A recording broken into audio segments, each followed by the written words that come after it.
ప్రియులారా, మన అందరం కూడా ప్రార్థనాపూర్వకంగా బల్లవర్తమానం వినటానికి ప్రయత్నించేద్దాం. ప్రార్థన చేసుకుందాం. పరిశుద్ధుడైన దేవ, ప్రేమ కలిగిన మా తండ్రి, మహిమాన్వితుడైన మా ప్రభువా, అయ్యా నీకు వందనాలు స్తోత్రాలు చెల్లించుకుంటున్నాం నాయన. మరి బల్లవర్తమానంలో మరి పాల్పొంపులు పొంది లైవ్ ద్వారా వీక్షిస్తున్న ప్రతి ఒక్కరిని మీరు దర్శించి మీరే సహాయం దయచేసి బలపరుస్తారండి, కృప చూపించండి. ప్రత్యేకించి నీ మాటల ద్వారా మీరు బలపరిచి మీ నామానికి మహిమ పొందవలసిందిగా యేసుక్రీస్తు ప్రభు నామం పేరిట అతి వినయంతో ప్రార్థించి వేడుకొనిస్తున్నాం తండ్రి, ఆమెన్. ఒక చిన్న పాట పాడుకుందాం, తర్వాత మరి బల్లవర్తమానంలోకి ప్రవేశిస్తాం. అందరం కలిసి ఒక చిన్న పాట పాడుకుందాం.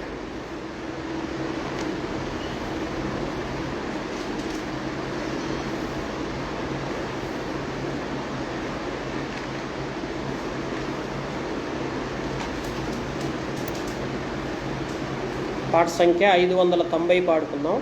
పాత పాటల పుస్తకంలో 775 పాడుకుందాం. 775 కొత్త పాటల పుస్తకంలో 590. విలపింతువా నెహెమ్యా వలే, విలపింతువా ఎజ్రా వలే, విలపింతువా నెహెమ్యా వలే, విలపింతువా ఎజ్రా వలే. కూర్చోండి దుఃఖముతో ఉపవాసముతో, పడిపోయిన ప్రభుని ఇంటిని గూర్చి విలపింతువా నెహెమ్యా వలే, విలపింతువా ఎజ్రా వలే, విలపింతువా నెహెమ్యా వలే, విలపింతువా ఎజ్రా వలే. ఆత్మీయ గ్రాహింపులేకయే ఆత్మైక్యాంబు కోల్పోతిమి, ఆత్మీయ గ్రాహింపులేకయే ఆత్మైక్యాంబు కోల్పోతిమి. ఎటు చూచిన ప్రభు ఇల్లు పడిపోయెను, ఎటు చూచిన ప్రభు ఇల్లు పడిపోయెను, ప్రభు ప్రత్యక్షత కోల్పోతిమి, ప్రభు ప్రత్యక్షత కోల్పోతిమి. విలపింతువా నెహెమ్యా వలే, విలపింతువా ఎజ్రా వలే, విలపింతువా నెహెమ్యా వలే, విలపింతువా ఎజ్రా వలే. అగ్నిచే కాల్చబడిన గుమ్మంబులన్ పడిపోయిన ప్రాకారమున్, అగ్నిచే కాల్చబడిన గుమ్మంబులన్ పడిపోయిన ప్రాకారమున్. పునర్నిర్మించి నిందను తొలగించెదమా, ప్రభుహస్తంబు తోడుండగన్. పునర్నిర్మించి నిందను తొలగించెదమా, ప్రభుహస్తంబు తోడుండగన్. విలపింతువా నెహెమ్యా వలే, విలపింతువా ఎజ్రా వలే, విలపింతువా నెహెమ్యా వలే, విలపింతువా ఎజ్రా వలే. ఆత్మీయ ప్రేమ సహవాసంబుతో ఆత్మ కలిగించు ఐక్యతతో, ఆత్మీయ ప్రేమ సహవాసంబుతో ఆత్మ కలిగించు ఐక్యతతో, ఒకరినొకరు క్షమించి సహించుచు ప్రభు ప్రత్యక్షత పొందేదమా, ఒకరినొకరు క్షమించి సహించుచు ప్రభు ప్రత్యక్షత పొందేదమా. విలపింతువా నెహెమ్యా వలే, విలపింతువా ఎజ్రా వలే, విలపింతువా నెహెమ్యా వలే, విలపింతువా ఎజ్రావలే నెహెమ్యావాలే హృదయంబుల చింపుకొని పశ్చాత్తాపముతో ప్రభుని చేరి. నెహెమ్యావాలే హృదయంబుల చింపుకొని పశ్చాత్తాపముతో ప్రభుని చేరి. ఒక చేత ఆయుధము పట్టుకొని ప్రభు ఇంటిని కట్టేదమా. ఒక చేత ఆయుధము పట్టుకొని ప్రభు ఇంటిని కట్టేదమా. విలపింతువా నెహెమ్యావలే విలపింతువా ఎజ్రావలే విలపింతువా నెహెమ్యావలే విలపింతువా ఎజ్రావలే. కూర్చుండి దుఃఖముతో ఉపవాసముతో పడిపోయిన ప్రభుని ఇంటిని గూర్చి విలపింతువా. పడిపోయిన ప్రభుని ఇంటిని గూర్చి విలపింతువా. విలపింతువా నెహెమ్యావలే విలపింతువా ఎజ్రావలే. కూర్చుండి దుఃఖముతో ఉపవాసముతో పడిపోయిన ప్రభుని ఇంటిని గూర్చి విలపింతువా. దయచేసి మరి దేవుని వాక్యంలో నుంచి కొద్ది నిమిషాలు కొంత సమయం దేవుని వాక్యాన్ని ధ్యానించుకొని ప్రభు సన్నిధిలో ప్రభుని గణపరుచుకుంటాం. చూడండి, 2వ కొరింథీయులకు రాసిన పత్రిక 4వ అధ్యాయం 4వ వచనాన్ని ఈ యొక్క వాక్య భాగంలోంచి అందరం కలిసి చదువుకుందాం. బైబిల్స్ ఉన్న వాళ్ళంతా కూడా తెరచి నాతో పాటు కలిసి చదవడానికి ప్రయత్నం చేయండి. ఎవరు అలక్ష్యంగా నిర్లక్ష్యంగా ఉండొద్దు, అటు ఇటు తిరగొద్దు. తర్వాత మిమ్మల్ని దేవుడు చూస్తున్నారని మీరు దేవుని మందిరానికి వచ్చినప్పుడు ఎలాంటి భయం కలిగి ఉంటారో అలాంటి భయభక్తులు కలిగి దేవుని సన్నిధిలో మనం నడుచుకోవడానికి ప్రయత్నం చేద్దాం. 2వ కొరింథీయులకు రాసిన పత్రిక 4వ అధ్యాయం 4వ వచనం. దేవుని స్వరూపైన క్రీస్తు మహిమను కనబరుచు స్వార్థ ప్రకాశము వారికి ప్రకాశించు నిమిత్తం ఈ యుగ సంబంధమైన దేవత అవిశ్వాసులైన వారి మనోనేత్రములకు గురుడితనమును కలగజేసెను. అంధకారములో నుండి వెలుగు ప్రకాశించును గాక అని పలికిన దేవుడే తన మహిమను గుర్చిన జ్ఞానము యేసుక్రీస్తునందు వెల్లడిపరచుటకు మీ హృదయంలో ప్రకాశించును. కనుక మేము మమ్మను గూర్చి ప్రకటించుకున్నట్లేదు కానీ క్రీస్తును గూర్చి ఆయన ప్రభువనియు మమ్మను గూర్చి యేసు నిమిత్తం మేము మీ పరిచారకులమనియు ప్రకటించుచున్నాము. చూడండి, అపొస్తలుడైనటువంటి పౌలు దేవుని స్వరూపమైన క్రీస్తు మహిమను కనబరచు నిమిత్తము అక్కడ ఒక విషయాన్ని చెప్తున్నాడు. యుగ సంబంధమైన దేవత మరి అవిశ్వాసులైన వారి మనోనేత్రములకు గురుడితనము కలగజేయుచున్నది. మీరు గత కొన్ని దినాలుగా చూసినట్లయితే చాలామంది మనుషులు చనిపోతున్నారు. చాలామంది మనుషులు చనిపోతున్నప్పుడు సర్వసాధారణంగా ఈ జీవించుతున్నటువంటి మనుషులకు కొంచెం భయం ఏర్పడుతుంది. ఏం భయం వీళ్ళకి ఏర్పడుతున్న భయం అంటే, ఎందుకు ఇలా చనిపోతున్నారు, తర్వాత మరి మేము కూడా చనిపోతామేమో అన్న భయం ఏర్పడుతుంది. చూడండి, సర్వసాధారణంగా ఈ లోకంలో మనం ఒక విషయాన్ని ప్రస్ఫుటంగా మనం తెలుసుకోవలసినటువంటి వారు ఉన్నాం. ఏంటి ఆ విషయం అని చూసినట్లయితే ప్రియులారా, మరి నశించిపోవచ్చున్న ఆత్మలు యొక్క ప్రాముఖ్యమైన విషయాన్ని బట్టి ప్రతి మనుష్యుడు కూడా ఆలోచన కలిగి జీవించాల్సిన సమయం ఇది. నిజంగా యేసుప్రభుని నమ్ముకొని మారు మనసు పొంది బాప్తిసం తీసుకొని రక్షణ పొందిన తర్వాత మనం ఏదో ఒకరోజు చనిపోవాల్సిన వాళ్ళమే. ఎప్పుడు చనిపోయినా దేవుని రాజ్యంలో ఉంటాం, మనకి ఏమాత్రం సందేహం లేదు. ఏ క్షణాన్ని దేవుడు పిలుచుకుంటే ఆ క్షణాన్ని మనం దేవుని రాజ్యంలో చేర్చబడతాం. తర్వాత మనకి ఎటువంటి ఈ నిశ్చయిత ప్రభుని ఎరిగినటువంటి వారికి ఖచ్చితంగా దేవుడు అనుగ్రహిస్తూ వచ్చాడు.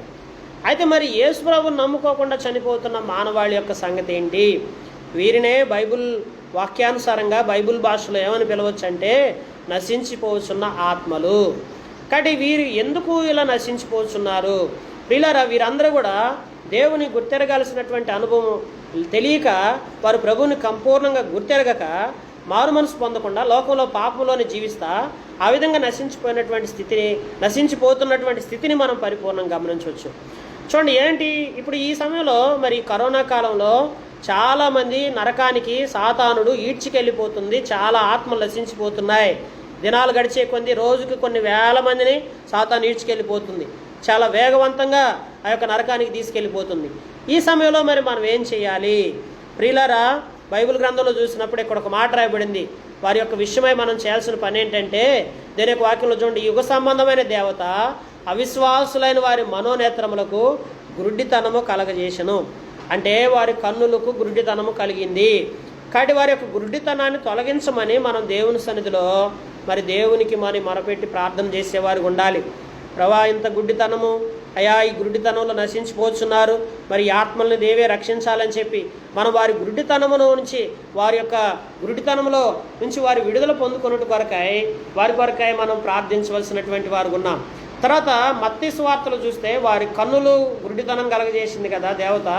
మత్తయి సువార్త 13:15 వారి చెవులు కూడా తెరవకుండా మూసేసిందని సాతానుడు రాయబడుతూ వచ్చింది. చూడండి, మత్తయి సువార్త 13:15 మనం చూసినట్లయితే, మత్తయి సువార్త 13:15 బైబిల్ గ్రంథంలో మనం చూసినట్లయితే దేవుని యొక్క వాక్యం కొద్దాం. పేజీ నెంబర్ కొత్త నిబంధనలో 14. చూడండి, ప్రజలు కన్నులారా చూచి, చెవులారా విని, హృదయంతో గ్రహించి, మనసు త్రిప్పుకొని నా వలన స్వస్థత పొందుకున్నట్లు వారి హృదయము క్రొవ్వినది, వారి చెవులు వినుటకు మందములైనవి, వారు తమ కన్నులు మూసుకుని ఉన్నారు. కనుక మీరు వినుట మట్టుకు విందురు కానీ గ్రహింపనే గ్రహింపరు, చూచుట మట్టుకు చూతురు కానీ ఎంత మాత్రం తెలుసుకున్నని యెషయా చెప్పిన ప్రవచనం వీరి విషయమై నెరవేర్చున్నది. ప్రియులారా, యొక్క సమయంలో యెషయా ప్రవచనాన్ని ఒకసారి జ్ఞాపకం చేసుకుందాం. ఏం ప్రవచించాడంటే, వారి చెవులు, వారి కన్నులు, వారి హృదయం యొక్క స్థితిని యెషయా ముందుగానే ప్రవచిస్తూ వచ్చాడు. కొన్ని సంవత్సరాల క్రితమే యెషయా వారిని ప్రవచించినట్టుగా బైబిల్ గ్రంథంలో మనం చూస్తున్నామండి. దేని యొక్క వాక్యంలో మనం చూసినట్లయితే, ఈ ప్రజలు కన్నులారా చూస్తారు, చెవులారా వింటారు, హృదయంతో గ్రహించి మనసు తిప్పుకొనకుండా వారి చెవులు వినుటకు మందం అయిపోయినాయి అంట. మందం అంటే చూడండి, చెవులన్నీ కూడా అంటే మూసుకుపోయినాయి. ప్రియులారా, ఈరోజు మన మీద దేవుడు గొప్ప బాధ్యతను పెడుతూ వచ్చాడండి. దయచేసి మనుషులు చనిపోతున్నప్పుడు, అన్ని జనులు నశించిపోతున్నప్పుడు మీరు చూస్తా ఊరకుండొద్దు. ప్రియులారా, మనకు ఒక బాధ్యత దేవుడు ఏర్పరిచాడు. మనం ఏదో ఈ లోకంలో మానవాళి మనం చనిపోతే మనకేమవుతుందిలే, మనం వారి గురించి మనకేం పట్టింది, మనకేం బాధ్యత ఉందని మనం అనుకోవచ్చండి. మన కళ్ళ ముందు వందల వేల ఆత్మలు చనిపోతున్నాయి. ప్రియులారా, చూడండి, వాళ్ళు మనం ఏమి చేయలేమా? మన వంతు బాధ్యత ఏం లేదా వారి గురించి మనం అంటే? మనకంటూ ఒక బాధ్యత దేవుడు ఏర్పరిచాడు. అంటే తెలుసా, వాళ్ళ చెవులను తెరవజేయమని చెప్పి మనం దేవుని సన్నిధిలో కోరుకునేటువంటి వారు ఉండాలి. కానీ సాతానుడు వారి కన్నులు మూసింది, సాతానుడు వారి చెవులను మూసేసింది. కానీ ఇప్పుడు మనం చేయాల్సిన పని ఏంటంటే, వారి కన్నులు తెరవమనాలి, వారి చెవులను కూడా మరి వారి కన్నులు తెరవజేయమని, వారి చెవులకు ఉన్నటువంటి మందాన్ని దాన్ని కూడా తొలగించమని దేవుని సన్నిధిలో మనం వేడుకోవాల్సినటువంటి వారు ఉన్నాం. చూడండి, అపోస్తుల కార్యాలు 20వ అధ్యాయం. నేను చూడండి, కన్నులు చూసాము, చెవులు చూసాము. కొంతమంది కన్నులు చెవులతో వింటున్నప్పటికీ వారు ఇంకా ఆలోచనలో కలిగి ఉన్నటువంటి వారు కూడా ఉన్నారు. అపోస్తుల కార్యాలు బైబిల్లో చూసినట్లయితే 20వ అధ్యాయం 21 ఒక చక్కటి మాట రాయబడుతూ వచ్చింది. అపోస్తుల కార్యాలు 20వ అధ్యాయం 21 చూడండి, అక్కడ అపోస్తుల కార్యములు 20వ అధ్యాయం 21 పేజీ నెంబర్ పాత నిబంధనలో చూడండి 123 చూడండి, 20వ అధ్యాయం 20వ చదువుదాం. మరియు ప్రయోజనకరమైనదియో ఏదియో దాచుకొనక బహిరంగంగాను ఇంటింటను మీకు తెలియజేయచ్చు, బోధించుచు దేవుని ఎదుట మారు మనసు పొంది మన ప్రభు అయిన యేసుక్రీస్తునందు విశ్వాసం ఉంచవలని యూదులకు గ్రీస్ దేశస్థులకు ఎలాగూ సాక్ష్యం ఇచ్చుచుంటునో అదంతయు మీకు తెలియను. ఇదిగో నేను ఇప్పుడు ఆత్మయందు బంధింపబడిన వాడినై యెరూషలేమునకు వెళ్ళుచున్నాను. అక్కడ నాకు ఏమి సంభవించిననో తెలియదు, కానీ బంధకములను శ్రమలు నా కొరకు కాచుకున్న పరిశుద్ధాత్మ ప్రతి పట్టణం నాకు సాక్ష్యం ఇచ్చున్నాడని తెలియను. ప్రియులారా, మనం దేవుని యొక్క వాక్యంలో చూసినట్లయితే, అక్కడ పరిశుద్ధ గ్రంథంలో దేవుని యొక్క వాక్యాన్ని మనం పరిశీలనగా చూసినట్లయితే, దేవుని యొక్క వాక్యాన్ని మనం గమనించినట్లయితే, వారు దేవుని యొక్క వాక్యమును మారు మనసు పొందటానికి వారి హృదయాలను దేవుడు అనుకూలపరచాలని బైబిల్లో మనం చూస్తున్నామండి. అక్కడ చూడండి, బహిరంగంగా ఇంటిని మీకు తెలియజేసు, దేవుని ఎదుట మారు మనసు పొందాలి. చూడండి, మారు మనసు పొందేలాగా వారు దేవుని యొక్క వాక్యమును గ్రహించులాగున, వారు మారు మనసు పొందులాగున వారి కొరకై మనము హృదయపూర్వకంగా ప్రభువుని వేడుకొనవలసినటువంటి వారు ఉన్నాం. కానీ వారి కన్నులు తెరవమనాలి, వారి చెవులు తెరవమనాలి, తర్వాత వారు మారు మనసు పొందాలి, వారు దేవుని యొక్క వాక్యాన్ని విశ్వసించాలని చెప్పి మనం ప్రభు సన్నిధిలో మనం కనిపెట్టి దేవుణ్ణి వేడుకొనవలసినటువంటి సమయం ఇది. కాబట్టి ఈ సమయంలో మనము ఏమాత్రం అశ్రద్ధ చేయకూడదు ప్రియులారా. గమనించండి, మారు మనసు కొరకై మనం ప్రార్థించవలసినటువంటి వారు ఉన్నాం. బైబిల్లో మీరు చూసినట్లయితే రోమీలకు రాసిన పత్రిక 10వ అధ్యాయము 9వ వచనంలో ఒక మాట రాశాడు. రోమీలకు రాసిన పత్రిక 10వ అధ్యాయం 9వ వచనం బైబిల్లో చూడండి. రోమా 10వ అధ్యాయం 9వ వచనము. రోమీలకు రాసిన పత్రిక 10వ అధ్యాయం 9వ వచనం, పేజీ నెంబర్ కొత్త నిబంధనలో 10వ అధ్యాయం 9వ వచనం, కొత్త నిబంధనలో 140 చూడండి. అదేమనగా యేసు ప్రభు అని మీ నోటితో ఒప్పుకొని దేవుడు మృతుల్లో నుండి ఆయన లేపినని నీ హృదయమందు విశ్వసించిన ఎడలా నీవు రక్షించబడుదువు. కాబట్టి ప్రియులారా, పరిశుద్ధ గ్రంథంలో మనం చూసినట్లయితే హృదయమందు వారు విశ్వసించాలి. హృదయమందు వారు విశ్వసించులాగా మరి వారి కొరకై మనం ప్రార్థించవలసినటువంటి వారు ఉన్నాం. చూడండి, దేవుని యొక్క వాక్యంలో మనం గమనించినట్లయితే, అందుకనే చూడండి, దేవుని యొక్క వాక్యంలో యేసు ప్రభు అని నోటితో ఒప్పుకొని దేవుడు మృతుల్లో ఆయన లేపిన హృదయమందు విశ్వసించిన ఎడల నీవు రక్షించబడదు. ఎలాగనగా నీతి కలిగినట్టు మనుషుడు హృదయంలో విశ్వసించును, రక్షణ కలిగినట్లుగా నోటితో ఒప్పుకొని ఏమనగా ఆయన విశ్వాసం ఉంచువాడు ఎవడను సిగ్గుపడడం లేఖనం చెప్పుచున్నాను. కాబట్టి మనం చేయాల్సిన పని ఏంటి ప్రియులారా?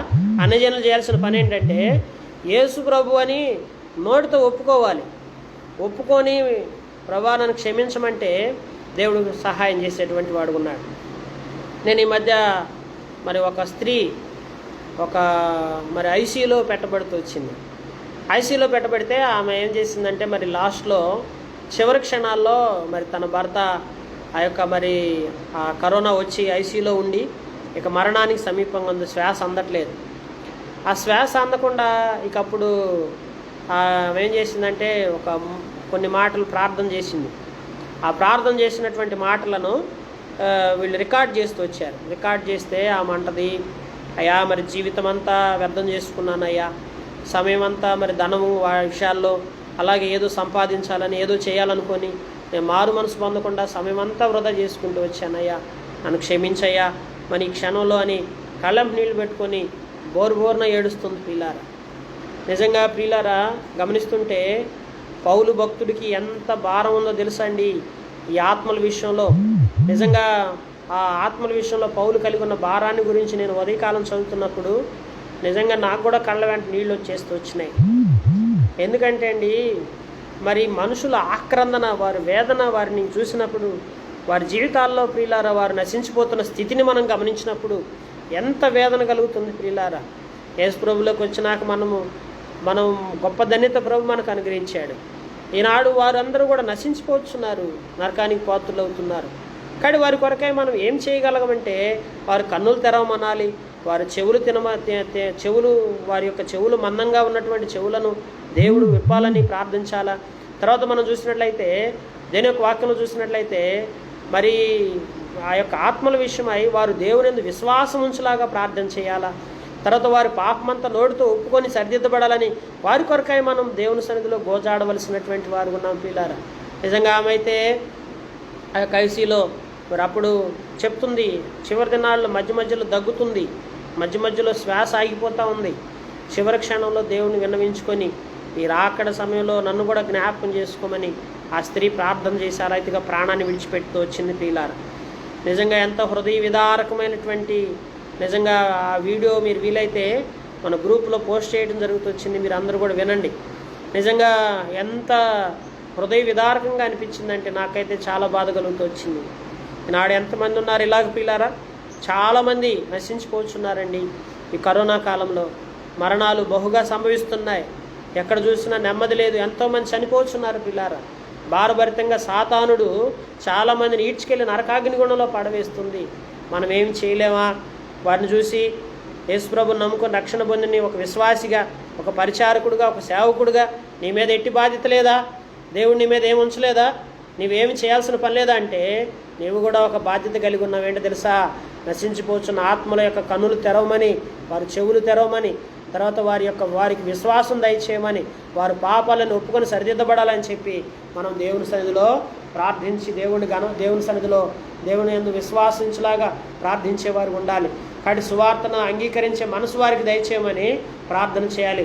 కొలసీలకు రాసిన పత్రికలో 4వ అధ్యాయంలో పౌలు భక్తుడు అంటాడు, కొలసీ నాకు సువార్త చెప్పే అవకాశం కూడా నాకు దయచేయమంటున్నాడు. పిల్లారా చూడండి 4వ అధ్యాయంలో మరి బైబిల్ గ్రంథంలో చూసినట్లయితే దేవుని యొక్క వాక్యంలోకి వస్తే 2వ వచనం చదుదాం. ప్రార్థన యందు నిలకడగా ఉండి కృతజ్ఞత గలవారై దాని యందు మెలుగుగా ఉండి, మరియు నేను బంధకములో ఉంచబట్టు కారణమైన క్రీస్తు మర్మమును గూర్చి నేను బోధింపవలసిన విధమనగా ఆ మర్మమును వెల్లడిపరచుటకు వాక్యము చెప్పుటకు అనుకూలమైన సమయము దేవుడు దయచేయవలని మా కొరకు ప్రార్థించుడి అంటున్నాడు. చూడండి, వాక్యాన్ని చెప్పే సమయము, వాక్యం చెప్పుటకు అనుకూలమైన సమయం దేవుడు దయచేయాలండి. దేవుడు దయచేయకపోతే మనం వాక్యాన్ని కూడా బోధించలేం, సువార్త కూడా చేయలేం. ఇప్పుడు చూడండి, మరి సువార్త చేయలేకపోతున్నాం ప్రియులారా. మరి సువార్త చెప్పడానికి అనుకూలమైన దినాలు రావాలని ప్రభు సన్నిధిలో మనం ప్రార్థన చేయాలి. సువార్త అయిపోయింది, వాక్యం ఇతరులకు చెప్పేటువంటి పరిస్థితి లేదు, అన్యజనులు నశించిపోతున్నారు. మనం ఇంట్లోంచి అడుగు తీసి కాలు పెట్టి వారికి సువార్త చేయలేని పరిస్థితులు మనం కలిగి ఉన్నాం. ఇలాంటి విషయాల్లో మరి మనం ఏం చేయాలి మరి ప్రియులారా? అందుకే అంటున్నాడు పౌలు భక్తుడికున్న భారం చూడండి, చెప్పుటకు అనుకూలమైన సమయం దేవుడు దయచేయవలని మా కొరకు ప్రార్థించమంటున్నాడు. మా కొరకు అంటే దైవ సేవకుల కొరకు, మీరు దైవ సేవకుల కొరకు ప్రార్థించాలి. ఈనాడు ఈ మధ్యకాలంలో మీరు చూస్తే ఇంచుమించు 100 మంది దైవ సేవకులు చనిపోతూ వచ్చారు. దేవుడు గొప్ప ప్రణాళికలు కలిగి ఉన్నాడు. ఒక దైవ సేవకుడు చనిపోతే 10 మంది దైవ సేవకులను దేవుడు పుట్టించగలడు. ఒక దైవ సేవకుడు ఒక సంఘాన్ని విడిచిపెట్టి వెళ్ళిపోతే అదే సంఘంలో నుంచి 10 మంది దైవ సేవకులను దేవుడు లేవనెత్తాడు. చాలామంది నేను అనుకుంటున్నాను, ఈ దైవ సేవకులు చనిపోతున్న ద్వారా దేవుడు గొప్ప ఉజ్జీవాన్ని రగులు కొల్పబోతున్నాడేమో అనుకుంటున్నాను. అనగా దేవుడు చాలామంది యవనస్తులను ప్రేరేపిస్తున్నాడు, చాలామంది పరిచారకులను ప్రేరేపిస్తున్నాడు. దేవుని సేవ చేయడానికి ఎంతోమందిని ప్రేరేపించి లేవనెత్తుకుంటూ వస్తున్నాడు. కాబట్టి ఒక దైవ సేవకుడు చనిపోతే దేవుడు చాలామంది దైవ సేవకులను లేవనెత్తాడు. దాని గురించి ఎప్పుడు చింతపడాల్సిన అవసరం లేదు. దేవుడు సంఘాన్ని కాపాడి భద్రపరిచేటువంటి వాడు ఉన్నాడు. అయితే ఆ చనిపోయిన సంఘాల కొరకు, వారి యొక్క కుటుంబాల కొరకు, వారి కొరకై ప్రత్యేకించి ప్రార్థన చేస్తూ వద్దాం. అయితే గమనించండి పిల్లారా, ఇక్కడ దేవుని యొక్క వాక్యంలో మనం చూసినట్లయితే వాక్యము చెప్పుటకు అనుకూలమైన సమయాన్ని దయచేయమని దేవుని సన్నిధిలో వేడుకోవాలి. నిజంగా ఇప్పుడు చూడండి, ఎంత అననుకూల పరిస్థితుల్లో వాక్యం చెప్పడానికి అనుకూలంగా లేకుండా చేసేసాడు. చూడండి, ఇప్పుడు నెట్ ద్వారా అక్కడొకళ్ళు మనం ఉండి మనం ఈ రీతిగా మనం వాక్యం వినాల్సిన పరిస్థితులు వచ్చేసినాయి. కాబట్టి ప్రభువుని మనం ప్రార్థన చేయాలి. ప్రభువా, మరలా మేము అయ్యా మరి ఆత్మీయంగా తండ్రి మాకు సహాయం దయచేయి, మేము మళ్ళీ కలుసుకొని వాక్యము చెప్పుటకు దైవ సేవకులు కూడా అనుకూలమైన సమయం దయచేయమని దేవుని వేడుకోవాల్సినటువంటి సందర్భము, మన బాధ్యత దేవుడు మన మీద పెడుతూ వచ్చాడు. కాబట్టి ఈ కరోనా కాలంలో నశించిపోవచ్చిన ఆత్మల విషయంలో నీవు నేను కలిగి ఉండాల్సిన బాధ్యత మనం కలిగి ఉన్నామా? వారి కన్నులు తెరవమని, వారి చెవులు తెరవమని, వారి విశ్వాసం దయచేయమని, వారిని బోధించడానికి దైవ సేవకులు లేవనెత్తమని, దైవ సేవకులు కూడా అనుకూలమైన సమయం దయచేయమని మన మీద దేవుడు బాధ్యత పెడుతూ వచ్చాడు. ఈ బాధ్యతను మనం గుర్తెరగవలసినటువంటి వారు ఉన్నాం. ప్రభు బల యొద్దకు సమీపించమనుకు నీవు నేను ఎట్టుంటున్నామండి? నిర్లక్ష్యంగా జీవిస్తున్నామా? అలక్ష్యంగా ఉంటున్నామా? మన ఇష్టానుసారంగా దేవుడు మనకి ఏమీ బాధ్యత లేదు అని చెప్పి మన సొంత ఆలోచనలతో జీవిస్తుంటే ఇప్పుడైనా ప్రభు యొక్క వాక్యమును బట్టి హెచ్చరించబడుతూ వద్దాం. ప్రభు వల్ల పాలుపంపులు పొందక మునుపు ఎట్లా ఉంటున్నావు ఈ కరోనా కాలంలో? హాయిగా రిలాక్స్డ్గా మంచి మంచి ఆహారాలు తీసుకుంటా, హాయిగా ఇంట్లో పడుకుంటా, కాలక్షేపం చేస్తా, టైంపాస్ చేసుకుంటా, సమయం అంతా వృధా చేసుకుంటా వ్యర్థంగా గడుపుతున్నావే. నీ మీద దేవుడు ఏం బాధ్యత పెట్టలేదా? ఏ బాధ్యత లేకుండానే దేవుడు నశించిపోవచ్చు ఆత్మల విషయంలో నీకు నాకు మనందరికి ఏ బాధ్యత లేదా అంటే ఖచ్చితంగా బాధ్యత ఉంది ప్రియులారా, ఖచ్చితంగా బాధ్యత ఉంది. ప్రభు సన్నిధిలో మనం అధికమైన సమయం గడపాల్సిన సమయం ఇది. నశించిపోవచ్చు ఆత్మల విషయమై సంఘాలు, సంఘ సభ్యులు, విశ్వాసులు, పెద్దలు, పరిచారకులు, సేవకులు అందరూ కలిసి దేవుని సన్నిధిలో అధికమైన భారంతో ప్రార్థించాల్సినటువంటి సమయం ఇది. నిర్లక్ష్యంగా ఉండకూడదు ప్రియులారా. అందుకనే దేవుని యొక్క వాక్యంలో చూసినట్లయితే అపోస్తుల కార్యాలు 4వ అధ్యాయం 29వ వచనంలో రాశాడండి ఒక మాట. పౌలు అంటాడు, చూడండి ఎంత చక్కటి మాట రాశాడు. అపోస్తుల కార్యాలు 4వ అధ్యాయం 29వ వచనంలో బైబిల్లో మనం చూస్తే ఒక చక్కటి మాట రాస్తూ వచ్చాడు. బైబిల్లో మనం చదువుకుంటూ వద్దాం.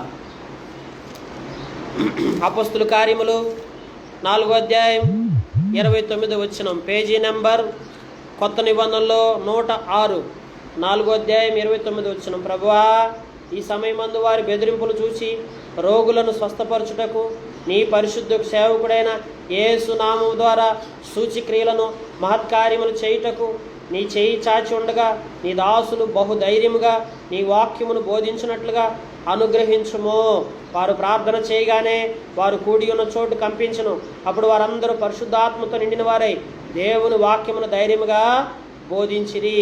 నిజంగా ఇది కూడా మరి పౌలు కాలంలో ఒక సంఘటన జరుగుతూ వచ్చింది. చాలామంది దేవుని వాక్యాన్ని బోధిస్తూ ఉంటే, రోగులను స్వస్థపరుస్తుంటే, అనేక సూచక్రియలు మహత్కార్యాలు చేస్తూ వస్తుంటే ఆనాడు దినాల్లో చాలామంది బెదిరించారండి. బెదిరించి ఆపుతూ వచ్చారు. వీరి పని చేయడానికి వీలేదంటే అప్పుడు ధైర్యం కోల్పోయారు వారు. ఈనాడు కూడా ప్రియులారా ధైర్యం కోల్పోతున్నాం. మన జీవితంలో ధైర్యం లేదు, అధైర్యం, కృంగిపోతున్నాం, బలహీనపడుతున్నాం అంటే ప్రియులారా మనము ధైర్యపరచబడాలి. దేవుని బిడ్డలమైన మన జీవితాల్లో ఎప్పుడు కూడా ధైర్యంగా ఉండాలి. ధైర్యాన్ని కోల్పోకూడదు. దేవుని సేవ కూడా ధైర్యంతో చేయాలి. అధైర్యంతో కృంగిపోయేటువంటి పరిస్థితుల్లో ఉండకూడదు. కాబట్టి ఇప్పుడు మనకు ధైర్యం కావాలంటే ఎక్కడి నుంచి వస్తుందండి? దేవుని బిడ్డలమైన మనం అధికంగా ప్రార్థన చేసేవారు ఉండాలి. ప్రార్థన ద్వారానే మనం ధైర్యపరచబడతాం. దేవుని సన్నిధిలో ఎక్కువగా సమయం గడిపితే మనకు ధైర్యం వస్తుందండి. ఇక్కడ చూడండి, మీ దాసులు బహుధైర్యముగా నీ వాక్యమును బోధించినట్లుగా వారికి ధైర్యం అనుగ్రహించుము. ప్రార్థన చేస్తూ వచ్చాడండి. చాలామంది పిరికివారుగా ఉంటున్నారు. చాలామంది నిరాశ నిస్పృహలోకి వెళ్ళిపోతున్నారు. ప్రియులారా మనం పిరికివారం కాదు. నీతిమంతులు సింహం వలె ధైర్యంగా ఉంటారు. ఎప్పుడు ధైర్యంగా ఉండాలి. ఎన్ని శ్రమలు, ఎన్ని ఇరుకులు, ఇబ్బందులు వచ్చినా ధైర్యాన్ని విడిచిపెట్టుకోకూడదు. కాబట్టి దేవుని యొక్క వాక్యం బోధించడానికి సింహం వలె ధైర్యంగా మనం ముందుకు ఉండాలంటే దేవుని సన్నిధిలో అట్టి ఆలోచనతో వారు ప్రార్థన చేస్తూ వచ్చారు. అందుకే అక్కడ చూడండి, నీ దాసులు బహుధైర్యంగా నీ వాక్యమును బోధించినట్లుగా అనుగ్రహించుము అనగానే వారు ప్రార్థన చేయగానే దేవుడు ఏం చేశాడు తెలుసా? అక్కడ గొప్ప కార్యాన్ని జరిగిస్తూ వచ్చాడు. కూడి ఉన్న చోట కంపించింది, భూమి కంపించిందండి. అప్పుడు వారు ఏం చేశారు తెలుసా? వారు ప్రార్థన చేయగానే భూమి కంపించేసరికి వారిని బెదిరించిన వారు అక్కడి నుంచి వారు వెళ్ళిపోతూ వచ్చారు. వారు చక్కగా అప్పుడు దేవుని వాక్యాన్ని బోధిస్తూ వచ్చారు. ప్రియులారా ఒక సమయంలో దేవుని వాక్యం బోధించబడుట కొరకై కూడా మనం దేవుని సన్నిధిలో అత్యధికంగా ప్రార్థించాలి. ఈనాడు దేవుని వాక్యం బోధించకుండా చేసేసింది చూడండి సాతాను. డైరెక్ట్గా సంఘాల్లో బోధించకుండా మరి సాక్ష్యం చెప్పే ధైర్యం లేకుండా చేసేస్తుంది. ప్రియులారా దేవుని సన్నిధిలో మనం ప్రార్థించవలసినటువంటి వారు ఉన్నాం. దేవుని బిడ్డల మనము ఆత్మీయంగా మనం ఆ రీతిగా ఉండాలి. చూడండి, ఇప్పటికి 6 విషయాలు చూసాము. చూడండి, నశించిపోవచ్చున్న ఆత్మల పట్ల వారి కన్నులు తెరవమందాం. నశించిపోవచ్చున్న ఆత్మల చెవులు తెరవమందాం. నశించిపోవు వారిని దేవుని యందు విశ్వాసం ఉంచులాగా చేయమని ప్రార్థిద్దాం. తర్వాత చూసినట్లయితే వారు మారు మనసు పొందులాగా ప్రార్థించమని చేద్దాం. తర్వాత సువార్త చెప్పే అవకాశాన్ని, వాక్యం బోధించే అవకాశాన్ని మాకు బహుగా దయచేయమని దేవుని సన్నిధిలో వేడుకుందాం. తర్వాత సాక్ష్యం ఇచ్చేలాగా మాకు ధైర్యం దయచేయమని దేవుని హృదయపూర్వకంగా వేడుకుందాం ప్రియులారా. ఎందుకంటే దేవుని యొక్క వాక్యంలో 2 తిమోతి 2వ అధ్యాయం 25వ వచనంలో చూడండి. 2 తిమోతి 2వ అధ్యాయం 25వ వచనంలో దేవుని యొక్క వాక్యంలో మనం చదువుకున్నట్లయితే 2 తిమోతి 2వ అధ్యాయం